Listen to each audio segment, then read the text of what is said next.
everyone, thanks for joining me. This is going to be quite a quick video. I just want to show you a little bit about what I work in when I'm doing these collage pieces. You can use anything you like. If you have a normal journal book, or you use mixed media papers, watercolor papers, just ordinary paper sometimes people use. It doesn't really matter. If you're not making things for sale or for professional purposes, it really doesn't matter. And I wanted to just show you what I do, and it might be something which is of use to you. So, okay, here it is. This is the book that I'm going to be putting my collages in. And if we open it up, you can see it's just an old diary. So what I've done is been a bit sneaky and gone into the shop after Christmas when the price of these diaries comes down, and it's a page for each day, and I pay next to nothing for it. So papers are obviously very, very thin. You can see, you know what diaries are like. So I just stick together 3 pages, and that's just about enough. You could probably stick together more if you wanted. It just gives a little bit of weight to the pages. And then I've covered it with gesso, which is just like a primer, just creates a base surface on which you can work. You don't need to do this. In fact, I tend to cover my whole pages with paper, so nothing really shows through, so it doesn't really matter. I like to kind of do it just as a starting point. It gives a sort of rough texture as well, so if you're going to draw directly onto it, you might want to let some of these lines show through, so you could draw directly onto it with various different media. So you can still see here that it's come through. I mean, you've got this issue that it does make the page fairly wet until it's dry, but I don't mind this because, again, as I say, I'm going to cover the whole page. And so that's quite a nice starting point. There's a lot of pages in this book, so I suspect I will stop somewhere part way through, because what will happen as you build up your layers is the book will get quite thick. But it doesn't matter. I paid next to nothing for it, so I don't care. All right. So I'll just show you quickly this first page in this particular book. Is this one. And I love this page. I mean, it's just a starting page in the book. It's full of texture. My eyesight is actually very poor. So I think I actually compensate with some of my other senses, and I really love texture. I like to feel things, I like to smell things. Obviously you can't hear a page, but I suppose if you move your hand over it, you can hear something. And there's so much going on this page. It's very busy, there's no empty space. But for me, it's great because I've got to use all these different sorts of things.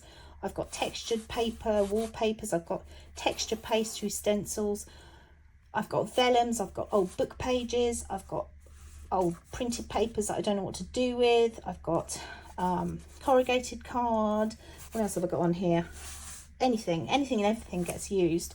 So it's a good opportunity to use up things. And in some places I leave the background to come through. I've stamped, I've used crayons, I've used watercolours, I've used some inks, I've used paints.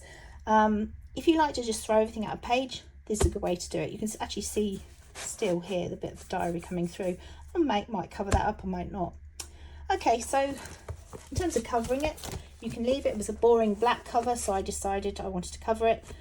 Sometimes I will actually spend time covering things with texture paste and then spraying it, like this folder here. That's what I did. I actually just used mosaic stencil and and then sprayed it afterwards, because a lovely effect. I didn't want to do that with this diary. I just felt I was very happy with some textured wallpaper. Left it white for now because aesthetically I kind of liked it, because there's so much going on inside. It was nice to have something sort of clean on the outside. But I then thought, well, what might be nice is just to let it get dirty. Whatever it picks up from the counter, whatever I'm doing, if it gets a bit dirty, it's going to be part of the process. It's going to be part of the journey, if you like. So with regards to that page in there, what I will say is that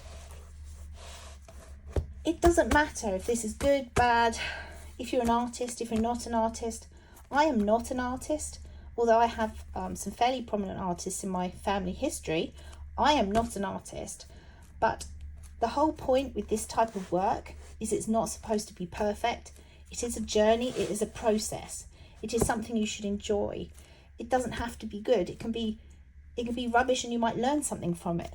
or it could be something just gives you pleasure to make, something gives you pleasure to touch or to even smell. Some of these things, because I've made my own texture paste, often you smell the talcum powder. It's a sensory experience, and I think everyone should be able to do art on their own terms, for their own purposes and for their own enjoyment. And so I hope that you'll come part of the journey that I'm going to take. I'm going to try and fill this book. I think that might be a bit of a challenge, but we're going to try and work through. I've got these clipped together. If I take those off, this is the next page. It's all wrinkled. I don't care because I'm going to cover it up. This is going to be a double page spread of on a nature theme, I think, because the time of year we're seeing a lot of nature. So the next video I'm going to have a look at some of the papers. I'm going to show you how I put together the papers that I'm going to use. So I hope you come and join me, and you enjoy the process as much as I do. Bye for now.